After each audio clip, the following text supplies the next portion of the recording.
51 वर्मा परिवार की व्यवस्था।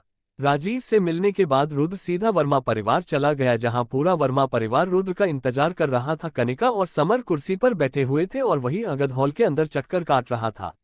वही कुछ दिन पहले ही अवनी और जसवीर के लिए दूसरे घर की व्यवस्था कर दी गई थी, जिस वजह से अब उन चारों के अलावा उस जगह पर कोई नहीं रहता था।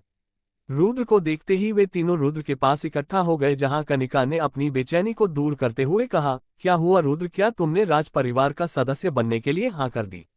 भले ही राज परिवार के अंदर रुद्र को ज्यादा बड़ा पद नहीं मिलता, पर उसका बहुत ज्यादा फायदा होता। हालांकि यह बात अलग थी, रुद्र ने पहले ही कौशिक परिवार का निमंत्रण ठुकरा दिया था, पर यह बात अलग थी, राज परिवार का सदस्य बनने का मतलब था राजसी परिवार के श्रेष्ठ जितना ओहदा। अगर रुद्र राजसी परिवार के किसी भी श्रेष्ठ के सामने चला जाता, उस श्रेष्ठ को भी रुद्र की इज्जत करनी पड़ेगी। इसलिए वे तीनों इतने ज्यादा व्याकुल थे, क्योंकि उन्हें जानना था कि रुद्र ने राजकुमार को राज परिवार का सदस्य बनने के लिए हाँ की है या फिर नहीं। कनिका की बात सुनकर रुद्र बोला, मैंने उस मोट को राज परिवार का सदस्य बनने के लिए मना कर दी, क्योंकि मुझे अपने ऊपर किसी का भी दबाव अच्छा नहीं लगता और फिर मुझे राज परिवार के लिए काम करना पड़ता। रुद्र की बात सुनकर वे तीनों हैरान हो गए। वे तीनों हैरान इसलिए नहीं हुए थे कि रुद्र ने राज परिवार का सदस्य बनने के लिए मना कर दी, क्योंकि उन्होंने रुद्र का रवैया देखकर काफी हद तक अंदाजा लगा लिया था कि वह राज परिवार का सदस्य बनने के लिए मना कर देगा। बल्कि वे हैरान इसलिए थे क्योंकि रुद्र ने राजीव को मोटा कहने की हिम्मत की थी। राजगिरी महाद्वीप पर काफी लोग जानते थे कि तीसरे राजकुमार मोटे हैं, पर किसी की भी हिम्मत राजीव को मोटा कहने की नहीं थी। आखिरकार राजीव पूरे राजगिरी महाद्वीप के सम्राट का तीसरा बेटा था। अंगद ने घबराते हुए रुद्र से कहा, रुद्र तुम्हें राजकुमार को मोटा नहीं कहना चाहिए, वरना अगर किसी ने सुन लिया तुम्हें सजा भी मिल सकती है। पर रुद्र ने अंगद की बात पर ज्यादा ध्यान न देते हुए कहा, तुम्हें चिंता करने की जरूरत नहीं है, फिलहाल उस मोटे को मुझसे काम है, इसलिए वह मुझे सजा नहीं देगा। इतना कहने के बाद रुद्र ने समर के कंधों पर हाथ रखा और अपने चेहरे पर हल्की मुस्कुराहट लाते हुए कहा, बच्चे आज तुमने हिम्मत दिखाकर अपने हक के लिए लड़ाई की, मुझे वर्मा परिवार के मुखिया से यही उम्मीद थी। रुद्र की बात सुनकर समर का सीना गर्व से चौड़ा हो गया और उसने अपनी गर्दन ऊंची करते हुए कहा, बड़े भाई आखिरकार मैंने ये सब आपसे ही सीखा है।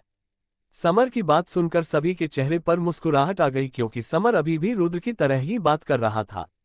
कनिका ने भी समर को देखा और फिर अपने पिता को याद करते हुए कहा, पिताजी क्या आप ये सब देख रहे हैं? समर बड़ा हो चुका है, अब वह अपने परिवार के गौरव और सम्मान के लिए लड़ सकता है। अगले दिन दोबारा से तीनों परिवारों के बीच में बैठक हुई और गुप्त तरीके से तीनों परिवार को एक करके एक परिवार बना दिया गया, जिसका नाम वर्मा परिवार था। मास्टर जसवीर को वर्मा परिवार का उत्तम श्रेष्ठ बनाया गया और वही जनशेर को वर्मा परिवार का दूसरा श्रेष्ठ। बेशक मास्टर जसवीर का पद जनशेर से ज्यादा बड़ा था और मास्टर जसवीर उस पद के बिल्कुल लायक थे, क्योंकि वे चौथे सितारे पर पहुंच गए थे। रुद्र को भी सभी मामलों को संभालने में ज्यादा दिक्कत नहीं हुई, क्योंकि उसके पास गुप्त तरीके से राजीव का समर्थन था। अगर जनशेर चाहता वह अपने परिवार को दोनों परिवार के साथ एक होने से मना कर सकता था, पर इससे उसका बहुत बड़ा नुकसान होता नहीं। वह राज परिवार से मिलने वाले संसाधन का फायदा उठा पाता और न ही उसे ऊपरी स्तर से ज्यादा ताकतवर मार्शल आर्ट को सीखने का मौका मिलता। इसलिए उसने न चाहते हुए भी रुद्र के नीचे आना सही समझा। हालांकि वर्मा परिवार का मुखिया समर था, पर इस वक्त उसकी उम्र काफी कम थी, जिस वजह से वह एक मुखिया के कोई भी काम नहीं कर सकता था। इसीलिए समर की जगह पर रुद्र एक मुखिया के सारे काम कर रहा था और राजीव के समर्थन की वजह से उसे भी कोई दिक्कत नहीं हो रही थी।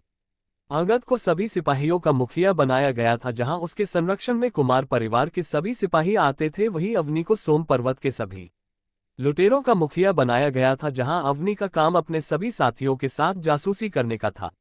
रुद्र ने अवनी को ये काम इसलिए दिया था क्योंकि वह और उसके सभी सिपाही इस काम में बहुत ज्यादा माहिर थे और वे सभी बचपन से ही इस काम को करते आ रहे थे। उन्होंने अपने इसी काम के बलबूते सोम पर्वत को खड़ा करा था। जब से लोट सिटी के अंदर कौशिक परिवार के श्रेष्ठ और मेहरा परिवार के श्रेष्ठ में लड़ाई हुई थी, तब से सम्राट ने सभी राजसी परिवार को लोट सिटी के अंदर आने से प्रतिबंधित कर दिया था, जिस वजह से वर्मा परिवार लोट सिटी के अंदर पूरी तरह सुरक्षित था। अगर देखा जाए, अब पूरे लोट सिटी के अंदर ऐसा कोई भी परिवार नहीं था जो वर्मा परिवार को टक्कर दे सके। और रही बात वर्मा परिवार के संपत्ति की, इसके लिए रुद्र के पास अलग योजनाएं थी। 52 समझदार इंसान। राजधानी के अंदर बस्ती नुमा जगह पर बहुत से लोग खाने के लिए आपस में लड़ रहे थे। उस जगह की हालत बहुत ज्यादा खराब थी। अगर किसी के पास पैसे हो वह इस जगह पर बिल्कुल भी नहीं रुकेगा, क्योंकि वह जगह किसी अमीर और स्वाभिमानी आदमी के लिए बिल्कुल भी नहीं थी। उस जगह के लोग बेहद गंदे और चालाक थे। उसी गांव का एक कोना बिल्कुल वीरान पड़ा था, जिस जगह पर कोई भी आदमी मौजूद नहीं था। उस जगह पर एक खंडहर नुमा घर था, जिसके अंदर से किसी के बात करने की धीमी आवाजें आया करती थी। गांव का हर आदमी उस जगह पर जाने से डरता था, क्योंकि एक बार तीसरे सितारे के 2 मार्शल आर्टिस्ट उस घर के बारे में पता करने के लिए गए थे और आज तक वे लोग वापस नहीं आए। अगर गांव वालों का बस चलता, वे लोग कब के इस गांव को छोड़कर चले जाते, पर उनके पास इस गांव के अलावा कोई और रहने की जगह नहीं थी, जिस वजह से गांव वालों को इस जगह पर रहना पड़ता था। और हद तो तब हो गई जब एक बार उस घर के बारे में पता करने के लिए 4th सितारे का मार्शल आर्टिस्ट गया और वह भी आज तक वापस नहीं आया। तभी से गांव वाले उस घर को शैतानी घर कहने लगे। वह घर रात के अंधेरे में बिल्कुल वीरान पड़ा था, जिसकी हालत कुछ खास नहीं थी, पर हैरान करने वाली बात यह थी वह घर बिल्कुल साफ सुथरा था। हालांकि उस घर की हालत कुछ ठीक नहीं थी और वह घर किसी खंडर से कम नहीं लग रहा था। तभी उस जगह पर हल्की रोशनी चमकी, देखने से ऐसा लग रहा था जैसे कि किसी ने उस जगह पर मसाल जलाई हो। उस खंडार नुमा घर के अंदर एक आदमी कुर्सी पर बैठा हुआ था, जिसकी उम्र लगभग 55 साल के आसपास लग रही थी। वह आदमी देखने में बिल्कुल कमजोर था, पर उसकी आंख किसी चील से कम नहीं थी। उस आदमी ने नीले रंग के ढीले वस्त्र पहन रखे थे और इस वक्त वह कुर्सी पर बैठकर कोई किताब पढ़ रहा था। उस आदमी के पीछे 2 और आदमी खड़े थे, जिनका चेहरा लकड़ी के मखौटे से ढका हुआ था, पर उन दोनों के सफेद बाल और उनकी आभा देखकर कोई भी बता सकता था वे दोनों आदमी बेहद ताकतवर है। तभी उस जगह पर हलचल हुई और उन तीनों के सामने एक आदमी आ गया। उस आदमी ने काले रंग के कपड़े पहने हुए थे और उसका मुंह भी काले रंग के कपड़े से पूरी तरह ढका हुआ था। उस आदमी को देखकर कुर्सी पर बैठे हुए आदमी ने अपनी किताब पढ़नी बंद कर दी और अपने चेहरे पर हल्की मुस्कुराहट लाते हुए कहा, मेहरा परिवार के मुखिया अमरीश। उस आदमी की बात सुनकर सामने खड़ा आदमी, जो कि मेहरा परिवार का मुखिया अमरीश था, उसने गहरी सांस ली और फिर अपने चेहरे पर से कपड़ा उतारते हुए कहा, हमारी 12 साल की सारी मेहनत खराब हो गई। लगता है सम्राट को हमारी योजना के बारे में पता चल गया। उन्होंने हमें लोट सिटी जाने से प्रतिबंधित कर दिया और बाकी परिवार की भी यही हालत है। अब कोई भी राजसी परिवार लोट सिटी नहीं जा सकता। अहो, अब वक्त आ गया 8वां राजसी परिवार बनने का। अब तुम्हारा परिवार ज्यादा दिन नहीं टिकने वाला है।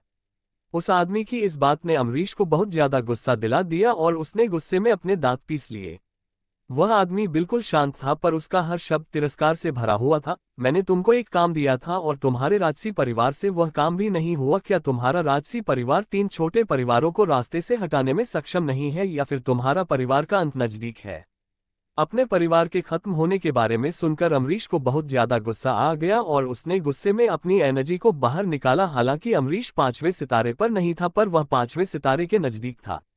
अमरीश की एनर्जी का दबाव इतना ज्यादा था, उस घर की सारी खिड़कियां टूट चुकी थी और यहां तक कि दीवारों में भी दरार आनी शुरू हो गई थी। बेशक ये सब अमरीश ने सामने खड़े आदमी पर दबाव डालने के लिए किया था।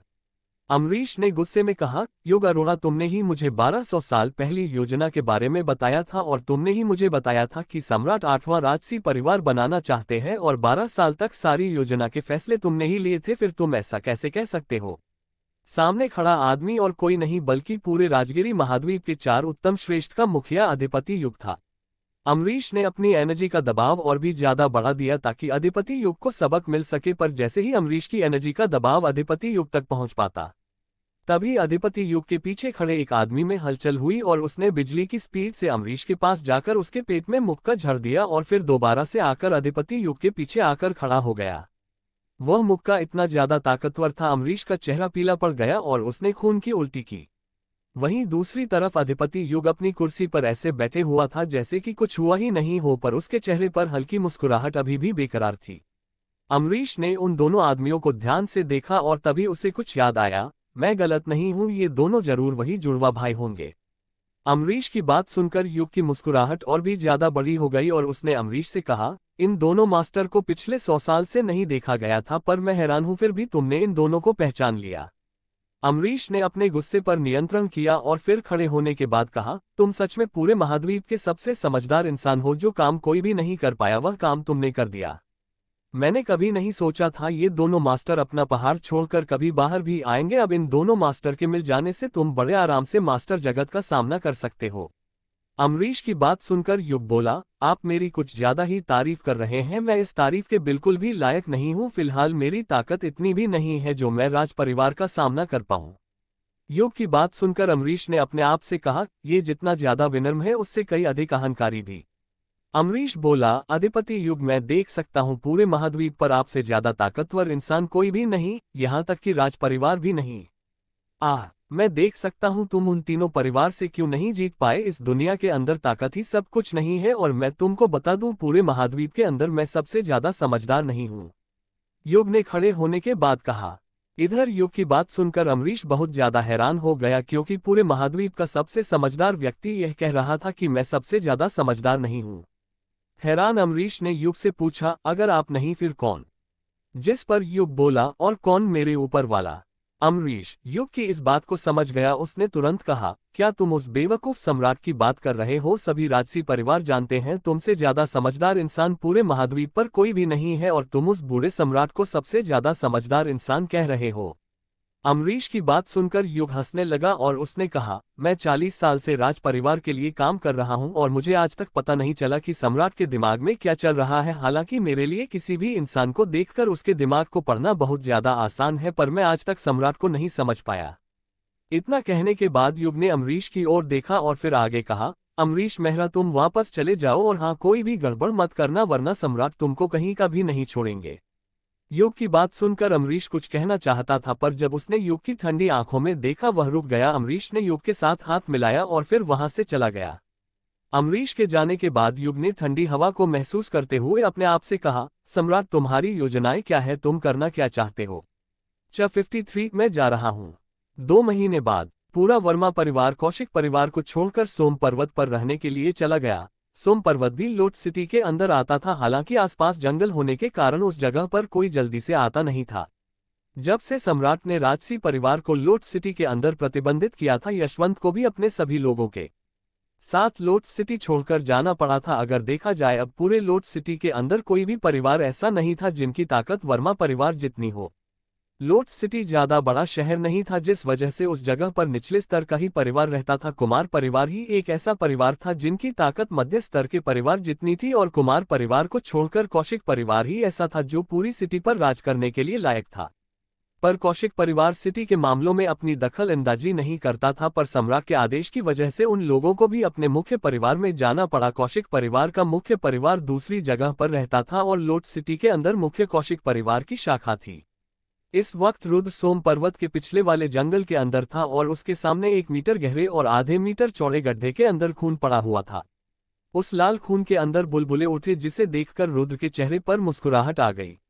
उसने अपनी स्पेस रिंग के अंदर से हाथ जितनी लकड़ी की बोतल बाहर निकाली और अपने इविल सोल की मदद से कुछ खून को अपनी बोतल के अंदर भर लिया। उस बोतल को अपनी स्पेस रिंग के अंदर रखने के बाद रुद्र ने अपने आप से कहा, पूरे 2 महीने तक उस बर्फीले कीड़े को पालने के बाद वह कीड़ा पूरी तरह तैयार हो गया। असल में इस बर्फीले कीड़े को पालने का कोई तरीका नहीं था। अगर इस बर्फीले कीड़े को जिंदा रखना है, इसके लिए आपको किसी जिंदा इंसान के शरीर की जरूरत पड़ेगी। अगर वह इंसान किसी वजह से मर जाता है, बर्फीला कीड़ा तुरंत उस मर्द शरीर को छोड़ देता है, और अगर बाहर आने के बाद उस बर्फीले कीड़े को किसी दूसरे इंसान का शरीर नहीं मिला, वह कुछ मिनट बाद मर जाएगा। पर रुद्र ने अपने पिछले जन्म के अंदर प्राचीन किताब में इस बर्फीले कीड़े को पालने का तारीख पढ़ा था, जिस वजह से रुद्र इस कीड़े को जिंदा रख पाया, और 2 महीने तक रुद्र ने इस कीड़े के साथ अपने दिमाग का संबंध बनाया, जिस वजह से रुद्र इस बर्फीले कीड़े को नियंत्रित कर सकता था। ये बर्फीला कीड़ा इतना ज्यादा ताकतवर था, अगर एक बार ये किसी के शरीर में चला गया, फिर ना चाहते हुए भी उस आदमी को उसकी बात माननी पड़ेगी जो उस कीड़े को नियंत्रित कर रहा है। उस प्राचीन किताब के अंदर रुद्र ने दूसरे व्यक्ति को नियंत्रित करने के लिए एक और भी तरीका पढ़ा था, पर उसके अंदर अगर सामने वाला आपसे ज्यादा ताकतवर है, वह आपको मार भी सकता है, जिस वजह से आज तक रुद्र ने उस तरीके को नहीं अपनाया। पर अब रुद्र के पास ये बर्फीला कीड़ा था, जिसकी मदद से वह किसी भी मास्टर को कंट्रोल कर सकता था। अगर एक बार यह बात किसी भी मास्टर को पता चल गई, वह रुद्र को मारने के लिए उसके पीछे पड़ जाएगा। आखिरकार रुद्र के पास एक ऐसा कीड़ा है जिसकी मदद से वह किसी भी मास्टर को कंट्रोल कर सकता है। रुद्र ने उस गड्ढे को पत्थर से पूरी तरह ढक दिया और फिर घर के लिए निकल गया। रुद्र ने इन 2 महीना के अंदर पूरे सोम पर्वत के चारों तरफ 4 फॉर्मेशन लगाई थी, जो कि 5वें स्तर की थी। अगर एक बार कोई मास्टर भी उस फॉर्मेशन के अंदर फंस गया, बहुत ज्यादा संभावना है उसकी मौत निश्चित है। सोम पर्वत पर आने के बाद रुद्र ने कनिका को ढूंढा और उसे अपने पीछे आने के लिए कहा। कनिका भी रुद्र की बात सुनकर उसके पीछे जाने लगी, हालांकि वह ये नहीं जानती थी कि रुद्र उसे क्या कहना चाहता है। पर पिछले 2 महीनों से कनिका बहुत ज्यादा खुश थी, और खुश भी क्यों ना हो, पिछले 2 महीनों के अंदर राज परिवार ने हजारों स्पिरिचुअल स्टोन और ताकत बढ़ाने वाली दवाएं भेजी थी, जिस वजह से वर्मा परिवार का विकास तेजी से हो रहा था। कनिका पिछले 2 महीनों के अंदर इतनी ज्यादा व्यस्त हो गई थी, उसे रुद्र के साथ भी बात करने का वक्त नहीं मिला था। रुद्र और कनिका एक कमरे के अंदर आ गए जहां रुद्र ने कमरे को बंद कर दिया। रुद्र को ऐसा करते हुए देखकर कनिका ने इस बात का गलत मतलब निकाल लिया और फिर अपने आप से कहा, ये करना क्या चाहता है, पर ये ऐसा कैसे कर सकता है। आखिरकार कनिका ने कह दिया, रुद्र तुम क्या करने वाले हो। पर रुद्र का चेहरा गंभीर था और वह कनिका को देख रहा था। रुद्र ने ठंडे स्वर में कहा, मैं जा रहा हूं। रुद्र की बात सुनकर कनिका को झटका लगा। एक पल के लिए उसे ऐसा लगा कि उसने गलत सुन लिया, पर जब उसने रुद्र का गंभीर चेहरा देखा उसे पूरा यकीन हो गया। कनिका ने हड़बड़ाहट में कहा, रुद्र तुम क्यों जाना चाहते हो। हमारा परिवार लोटस सिटी के अंदर पहले स्थान पर आता है और हमारा परिवार तरक्की भी कर रहा है। रुद्र ने शांति से जवाब दिया, अपने परिवार के लिए अगर मुझे वर्मा परिवार को सुरक्षित रखना है इसके लिए मुझे बाहर जाना पड़ेगा। तुम्हें क्या लगता है राजसी परिवार को इस बारे में नहीं पता चलेगा कि हमारा परिवार 8वां राजसी परिवार बनने की कोशिश कर रहा है, और जब उन्हें इस बारे में पता चलेगा वे लोग हमें मार डालेंगे। यहाँ तक कि कौशिक परिवार को भी जब इस बारे में पता चलेगा वे लोग भी हमारे खिलाफ हो जाएगा। राजीव ने उस बैठक के अंदर एक बात सही कही थी, एक परिवार को ताकतवर बनाने के लिए ताकतवर मार्शल आर्टिस्ट की जरूरत पड़ती है और मैं उन्हीं ताकतवर मार्शल आर्टिस्ट को इकट्ठा करने के लिए जा रहा हूं। रुद्र का मकसद ताकतवर मार्शल आर्टिस्ट को वर्मा परिवार का सदस्य बनाना ही नहीं बल्कि उन 3 नर्क द्वार को भी ढूंढना था जिनके अंदर महान सम्राट के खजाने की संभावना थी। हालांकि उन्हें ढूंढना रुद्र के लिए आसान नहीं होगा क्योंकि वे तीनों जगह अपना अपना स्थान बदलती रहती है। इतना कहने के बाद रुद्र ने अपनी स्पेस रिंग के अंदर से एक किताब बाहर निकाली और उस किताब के बारे में बताते हुए कहा, इसके अंदर चारों 5वें स्तर की फॉर्मेशन को नियंत्रित करने के बारे में लिखा है। तुम कुछ दिनों के अंदर उन चारों फॉर्मेशन को नियंत्रित करना सीख जाओगी। जब मुसीबत आएगी यह फॉर्मेशन दुश्मन को बाहर रोक कर रखेंगी। तुम कितने दिनों के लिए बाहर जा रहे हो? कनिका ने उदास चेहरे के साथ पूछा। पता नहीं, पर मैं इतना बता सकता हूँ, मुझे आने में वक्त लगेगा। इससे पहले रुद्र आगे कुछ कह पाता तभी कनिका की आंखों से चमकता हुआ आंसू नीचे गिर गया। रुद्र ने कनिका के आंसू को पूछा और फिर उसे समझाते हुए कहा, तुम चिंता मत करो, मैं बहुत जल्दी आने की कोशिश करूंगा। इतना कहने के बाद रुद्र ने कनिका के हाथों में फॉर्मेशन को नियंत्रित करने वाली किताब को दे दिया और फिर कहा, आगद और समर को भी मेरे पास भेजो, मुझे उनसे भी कुछ बात करनी है। रुद्र की बात सुनकर कनिका मुड़ी और उस जगह से जाने लगी, पर तभी उसने रुद्र के गालों को अपने होठों से स्पर्श करते हुए कहा, जल्दी आना। इतना कहने के बाद कनिका अपने लाल गालों के साथ उस जगह से चली गई। वहीं रुद्र अपनी जगह पर हक्का बक्का खड़ा था। सब कुछ इतनी जल्दी हुआ था उसे कुछ भी समझ में नहीं आया और जब तक रुद्र कुछ समझ पाता उतनी देर में अंगद और समर कमरे के अंदर आ गए।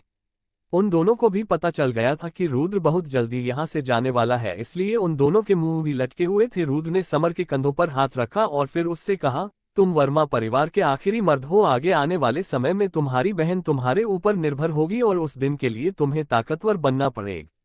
इतना कहने के बाद रुद्र ने अंगद की ओर देखा और फिर अपनी स्पेस रिंग के अंदर से एक किताब निकाल ली जिसे खुद रुद्र ने लिखा था। उस किताब को देखकर अंगद की भौहें चढ़ गई। जहां रुद्र ने उसे घूर कर देखा और फिर कहा, क्या तुम्हें याद है एक बार जानवी ने तुम्हें कहा था तुम्हारे अंदर जितनी काबिलियत है तुम दूसरे सितारे से ज्यादा ताकतवर नहीं बन सकते हो। रुद्र ने थोड़ा रुककर आगे कहा, जानवी ने बिल्कुल सही कहा था।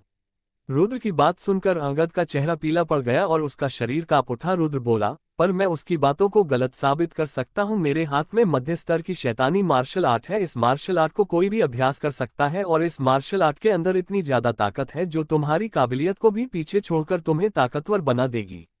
रुद्र की बात सुनकर अंगद के चेहरे पर मुस्कुराहट आ गई और वह उस मार्शल आर्ट को अपनी चमकती आंखों से देखने लगा, पर अगले ही पल रुद्र बोला, पर मैं तुमको एक बात बता दूं, इस मार्शल आर्ट को अभ्यास करने वाले को बहुत ज्यादा दर्द होगा, जिस दर्द की तुम कल्पना भी नहीं कर सकते हो। तुम्हें ऐसा लगेगा जैसे कि कोई तुम्हें गर्म तेल के अंदर उबाल रहा हो, और अगर तुमने एक बार इस मार्शल आर्ट को अभ्यास करना शुरू कर दिया तुम बीच में भी नहीं रुक सकते हो, वरना तुम मारे जाओगे। रुद्र की बात सुनकर अंगद का गला सूख गया, पर उसके अंदर उत्साह भरा हुआ था। रुद्र उसकी आंखों में दर्द निश्चय को साफ साफ देख सकता था। जब तक मेरे पास ताकतवर बनने का मौका है मैं उसे बिल्कुल भी नहीं छोड़ूंगा। इतना कहने के बाद अंगद ने रुद्र से उस मार्शल आर्ट की किताब को ले लिया। रुद्र ने अंगद को चेतावनी देते हुए दोबारा कहा, मैं तुमको एक बार और बता रहा हूँ, इस मार्शल आर्ट को अभ्यास करते वक्त बहुत ज्यादा दर्द होगा और शायद तुम्हारा दिमाग भी काम करना बंद कर दे। उस वक्त तुम्हारे दिमाग में चलेगा कि शायद मैं इस मार्शल आर्ट को अभ्यास करने से अच्छा मर जाऊं। बहुत ही कम शैतानी मार्शल आर्टिस्ट इस मार्शल आर्ट का अभ्यास करते हैं। रुद्र की बात सुनकर अंगद का उत्साह कम नहीं हुआ था। उसने रुद्र से कहा, मुझे अब तक सबसे ज्यादा दर्द उस वक्त हुआ था जब मैंने अपनी आंखों से अपने मुखिया को मरते हुए देखा था। उस वक्त कमजोर होने के कारण मैं अपने मुखिया को नहीं बचा पाया और मुझे नहीं लगता उससे ज्यादा दर्द मुझे कभी अपनी पूरी जिंदगी में होगा, इसलिए मैं ताकतवर बनकर वर्मा परिवार की रक्षा करना चाहता हूँ। अंगद की बात सुनकर रुद्र ने अंगद को ध्यान से देखा, पर अंगद की बात सुनने के बाद रुद्र की आंखों में अंगद के लिए सम्मान था। रुद्र ने अपने चेहरे पर हल्की मुस्कुराहट लाते हुए कहा, जब मैं वापस आऊंगा मुझे इस जगह पर ताकतवर अंगद दिखाई देना चाहिए, ना कि किसी अंगद का मरा हुआ शरीर। अरे मैं इतना ज्यादा कमजोर भी नहीं हूं, देखना उस वक्त तुम्हें ताकतवर अंगद दिखाई देगा। अंगद ने हंसते हुए जवाब दिया। इतना कहने के बाद अंगद जाने के लिए तैयार था, पर तभी अंगद ने रुद्र को गले से लगा लिया और कहा, रुद्र तुम्हारा धन्यवाद मुझे इस मार्शल आर्ट को देने के लिए, आज के बाद मुझे कभी पछतावा नहीं होगा। इतना कहने के बाद अंगद समर के साथ उस जगह से चला गया। रुद्र ने पहले ही अवनी को खबर पहुंचा दी थी और अब तक अवनी भी कमरे के बाहर पहुंच गई थी। रुद्र ने अवनी को कमरे के अंदर बुलाया और कहा, मिस अवनी, मैंने आपको जो काम दिया था वह कैसा चल रहा है? 54 कुमार परिवार के इरादे। अवनी के आते ही रुद्र ने अवनी को जो काम दिया था उस बारे में पूछा, जहां अवनी ने अपने चेहरे पर हल्की मुस्कुराहट लाते हुए कहा, मैंने आसपास के इलाकों से 800 अनाथ बच्चों को इकट्ठा कर लिया और उनकी उम्र भी 13 साल से कम है। वैसे तुम उन बच्चों को कब से मार्शल आर्ट सिखाने वाले हो? अवनी की बात सुनकर रुद्र ने अवनी को घूर कर देखा और फिर उससे कहा, तुम्हें पूरा यकीन कैसे है मैं उन बच्चों को मार्शल आर्ट सिखाने वाला हूँ? मैं तुम्हें बहुत अच्छे से जानती हूँ, तुम इतने ज्यादा दयालु भी नहीं हो जो तुम 800 अनाथ बच्चों को बुलाकर उनका पालन पोषण करोगे। जरूर तुम उन बच्चों को मार्शल आर्ट सिखाकर अपने परिवार का सिपाही बनाना चाहते हो। अवनी ने अपने आप पर गर्व महसूस करते हुए कहा। पर अवनी की बात सुनकर रुद्र को कुछ याद आया। उसने अपने आप से कहा, मैंने भी एक अनाथ बच्चे को पाल पोष कर बड़ा किया, उसे वह सब कुछ सिखाया जो मैंने इतने सालों की मेहनत से अर्जित किया था और वह देखते ही देखते इतनी कम उम्र में महान मास्टर बन गया। पर उसने क्या किया, प्राचीन किताब के लालच में मुझे धोखे से मार दिया। अपने शिष्य के बारे में सोचकर रुद्र को गुस्सा आ गया, क्योंकि आज वह उसी की वजह से इस जगह पर था। रुद्र की बोहे चढ़ गई और उसने अपनी मुट्ठी को बींच लिया। अवनी भी रुद्र को अचानक से गुस्से में देखकर हैरान थी, पर तभी रुद्र ने अपनी स्पेस रिंग के अंदर से एक मार्शल आर्ट बाहर निकाली और अवनी को देते हुए कहा, तुम इस मार्शल आर्ट को पूरी तरह सीख लेना और अपनी भरोसेमंद सिपाहियों को भी इस मार्शल आर्ट को सिखा देना।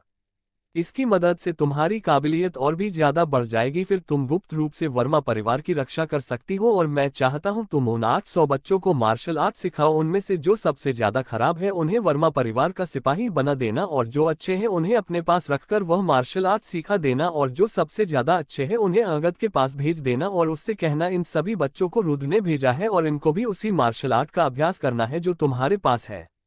अवनी ने रुद्र की बातों पर गौर किया और उसने तुरंत पूछा, तुम इतनी तैयारी क्यों कर रहे हो? क्या तुम कहीं जाने वाले हो? हाँ, मैं यहाँ से जा रहा हूँ, रुद्र ने बिना किसी भाव के कहा। रुद्र की बात सुनकर अवनी हैरान हो गई और उसने हड़बड़ाते हुए पूछा, पर तुम यहाँ से क्यों जा रहे हो? देखना एक दिन वर्मा परिवार जरूर राजसी परिवार बन जाएगा। अवनी की बात सुनकर रुद्र को ना चाहते हुए भी अवनी को वह सब कुछ बताना पड़ा जो उसने कनिका को बताया था। रुद्र की पूरी बात ध्यान से सुनने के बाद अवनी ने सर हिलाया और वह भी रुद्र की बात मान गई, क्योंकि उसे पता था कि रुद्र कितना ज्यादा जिद्दी है, वह कुछ भी कर ले रुद्र नहीं रुकेगा। अवनी को सारा काम बताने के बाद रुद्र ने अवनी को जाने के लिए कह दिया। रुद्र की बात सुनकर अवनी उस जगह से जाने लगी, पर गेट के पास आने के बाद अवनी रुकी और कनिका की तरह अवनी ने भी अपने होठों को रुद्र के गालों पर स्पर्श कर दिया। अवनी को भी कनिका की तरह हरकत करते देखकर रुद्र हैरान था और अब तक अवनी भी जा चुकी थी। रुद्र ने अपने आप से कहा, आजकल इन लड़कियों को क्या हो गया, ये बार बार मेरे गाल क्यों गीला कर रही है। कुछ समय बाद रुद्र से मास्टर जसवीर मिलने के लिए आए, क्योंकि रुद्र ने उन्हें भी बुलाया था। रुद्र ने मास्टर जसवीर को भी उनके सभी काम समझा दिए, जहां मास्टर जसवीर ने भी रुद्र से बिना सवाल करे सारा काम करने के लिए तैयार हो गए।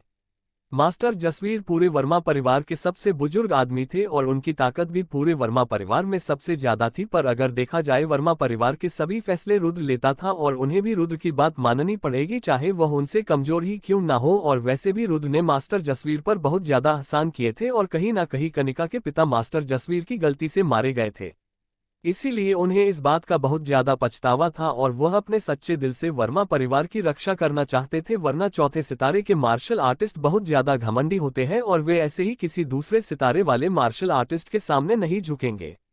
चौथा सितारा तो बहुत ज्यादा दूर है, कोई तीसरे सितारे वाला मार्शल आर्टिस्ट भी दूसरे सितारे वाले मार्शल आर्टिस्ट के सामने नहीं झुकेगा। पर मास्टर जसवीर को रुद्र की काबिलियत के बारे में बहुत अच्छे से पता था और उन्हें कभी कभी रुद्र के अंदर ऐसी झलक दिखाई देती थी कि रुद्र पूरी दुनिया पर राज करने के लिए बना है। रुद्र ने अपनी स्पेस रिंग के अंदर से एक और मार्शल आर्ट निकाल ली और ये वाली मार्शल बाकी मार्शल आर्ट के मुकाबले में बहुत ज्यादा अलग थी, क्योंकि इस मार्शल आर्ट को रुद्र ने नहीं लिखा था। ये मार्शल आर्ट सुनहरी किताब के अंदर लिखी हुई थी और कोई भी उस मार्शल आर्ट को देखकर बता सकता था कि ये वाली मार्शल आर्ट जरूर बहुत ज्यादा ताकतवर है, पर रुद्र के पास ऐसी ऐसी मार्शल आर्ट थी जो पूरे राजगिरी महाद्वीप पर भी नहीं पाई जाती होगी। रुद्र ने वह किताब मास्टर जसवीर को देते हुए कहा, ये वह मार्शल आर्ट है जिसे राजकुमार ने तीनों परिवार की मार्शल आर्ट को एक करके बनाया है। मैं इस मार्शल आर्ट को आपको देना चाहता हूँ और हाँ, आपको बहुत ज्यादा मेहनत करनी होगी। मास्टर जसवीर ने उस मार्शल आर्ट को रख लिया और फिर रुद्र से कहा, चलो मुझे तुम्हारी बात पूरी समझ में आ गई, पर हमें कुमार परिवार का क्या करना है? क्या तुम उन्हें मरवाना चाहते हो? मास्टर जसवीर की बात सुनकर रुद्र के चेहरे पर कुटिल मुस्कुराहट आ गई और उसने मास्टर जसवीर से कहा, फिलहाल आपको कुछ करने की जरूरत नहीं है। कुमार परिवार सम्राट की योजना का हिस्सा है और हम उन्हें चाहकर भी कुछ नहीं कर सकते, पर अगर कुमार परिवार ने कुछ करने की जरूरत की फिर हम। हाँ हाँ हाँ, रुद्र जोर जोर से हंसने लगा और मास्टर जसवीर ने रुद्र की आंखों में किसी को मारने का इरादा देखा। मास्टर जसवीर को भी समझ में आ गया था कि उन्हें क्या करना है। अगर कुमार परिवार वर्मा परिवार के साथ कुछ गलत करना चाहेगा, उन्हें बेझिझक कुमार परिवार को मार डालना है। अगले दिन जैसे ही सूर्य की किरण सोम पर्वत पर पड़ी, रुद्र सोम पर्वत से निकल गया। सभी लोग रुद्र को जाते हुए देख रहे थे।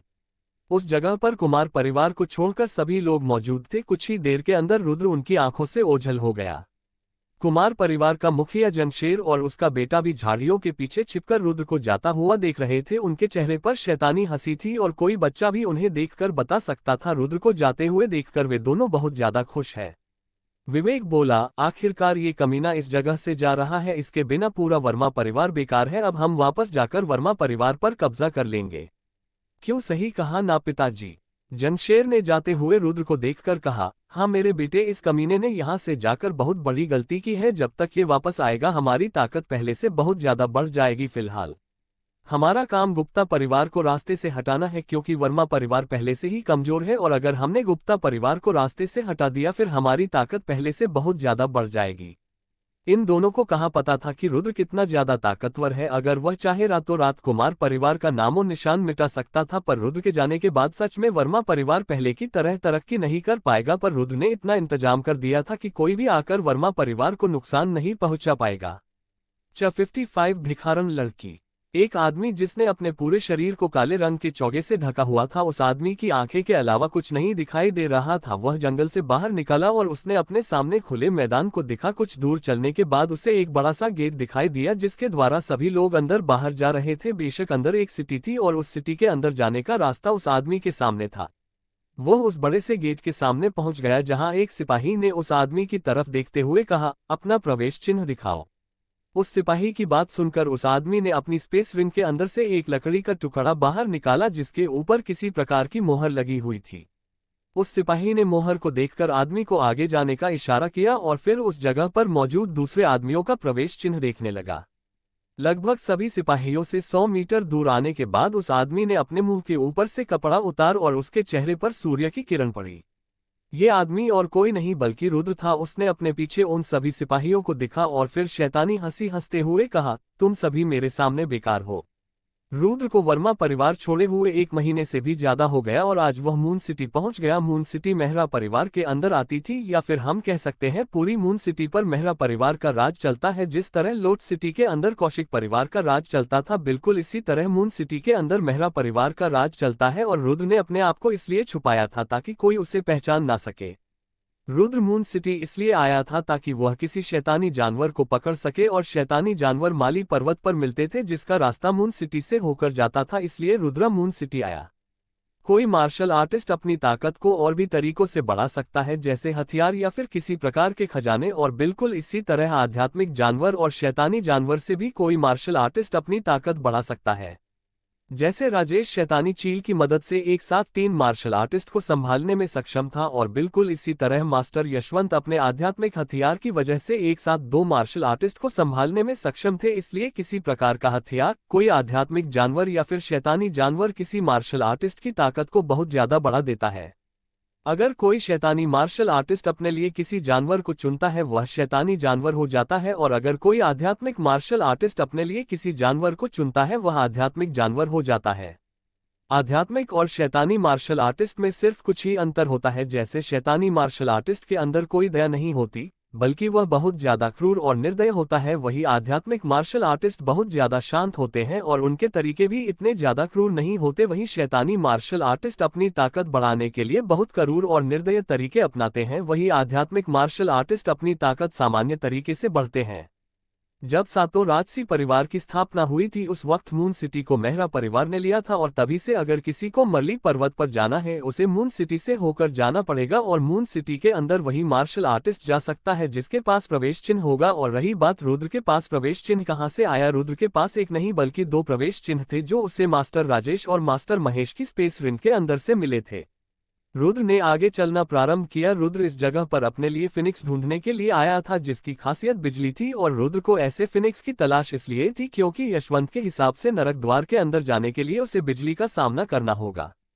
हालांकि ये बात अलग है, आज तक कोई भी नरक द्वारा नहीं गया, पर रुद्र की बात अलग थी। वह अपने पिछले जन्म में महान सम्राट था और उसने बहुत से ऐसे काम किए थे जो नामुमकिन थे, और रुद्र को अपने ऊपर पूरा भरोसा था कि वह उन नरक द्वार के अंदर जाकर सम्राट के खजाने को जरूर ढूंढेगा। ऐसे फिनिक्स जिनकी खासियत बिजली की होती है, वे बिजली को बड़े आराम से खा सकते हैं। अगर एक बार रुद्र ने ऐसे फिनिक्स को अपना पालतू बना लिया, वह बड़े आराम से उस नरक द्वार के अंदर चला जाएगा।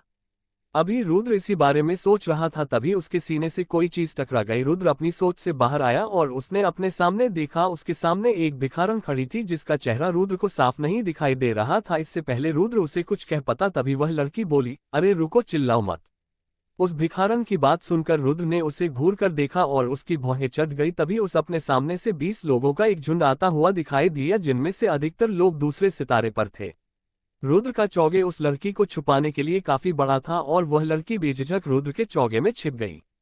जब उन लोगों का झुंड रुद्र के पास से गुजरा, उनमें से एक आदमी ने सभी लोगों पर चिल्लाते हुए कहा, कुछ भी हो, हमें उसको ढूंढना होगा, वरना मुखिया हमें नहीं छोड़ेंगे। उस आदमी की बात सुनकर सभी लोग बिखर गए। जैसे ही वे सभी लोग उस जगह से चले गए, वह लड़की रुद्र के चौगे से बाहर आए और उसने रुद्र को देखते हुए राहत की सांस ली।